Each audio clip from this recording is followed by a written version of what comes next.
Hello viewers, আজকে আমরা দেখব ভাজক, ভাজ্য, ভাগফল, ভাগশেষ কোনগুলো। তো আমরা এখানে প্রথমে কি করব, 51 ভাগ হলো 5।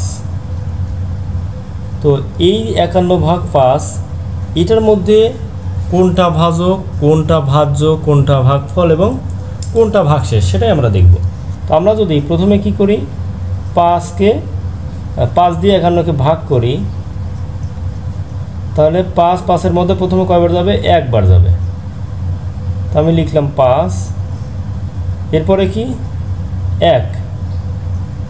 আচ্ছা, তাহলে এভাবে হবে না, আমাদের কি করতে হবে, এইখানে লিখলাম 1। এখন 1-এর মধ্যে 5 যাবে না, এখানে আমরা 0 দিব।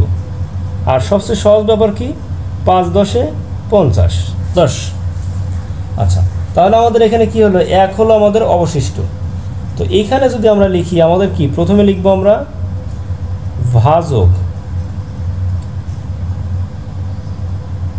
তাহলে ভাজক কোনটা হবে, ভাজক হলো 5।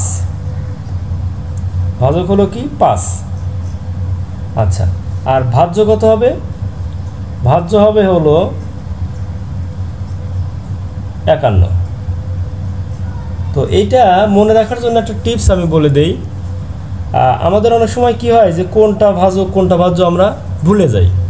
তো সেজন্য আমাদের যেটা মনে রাখতে হবে, আমরা যদি চিন্তা করি যে ভাজক, এখানে আছে কয়টা, 3টা সংখ্যা, এখানে 1টা 2টা 3টা।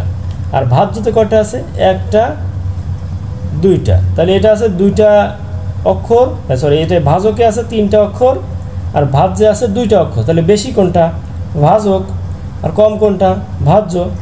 তাহলে এখানে এই যে আমাদের সংখ্যাগুলো, এইটার ক্ষেত্রে যখন আমরা চিন্তা করব, যেটাতে কম সংখ্যা তার উল্টা, তার মানে এখানে 51 বড় নাকি 5 বড়, 51 বড়। তাহলে উল্টা হলো আমার কম অক্ষর সম্পন্ন ওয়ার্ড বা শব্দ। তাহলে কম অক্ষর কোনটাতে আছে, ভাজ্যতে আছে।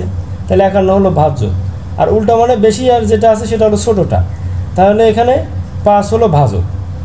আর এইটা হলো আমাদের কি, ভাগফল। তাহলে আমরা কি লিখব, ভাগফল 10। আর 1 কি হবে আমাদের, ভাগশেষ। ভাগশেষ কত, 1। আচ্ছা, আমরা যদি অন্য আরেকটা দেখি, আমরা ধরলাম এখানে 31 ভাগ কত, আমরা দিব হলো 3 9 দিই, আমরা 9 দিলাম। আচ্ছা, তাহলে এখানে আমরা কিভাবে ভাগ করব, 9 ভাগ 31। তাহলে প্রথমে 3 বার দিব, 3 9 27। তাহলে হাতে থাকবে কত, 4। তাহলে আমরা এখানে কি লিখতে পারি, ভাগফল কত, প্রথমে লিখব ভাজক। ভাজক এখানে ছোটটা 9, ভাজ্য ছোট শব্দ, তাহলে তার উল্টা বড় অঙ্কটা নিব। আচ্ছা, ভাগফল কত, ভাগফল হলো আমাদের 3। আর ভাগশেষ হলো 4।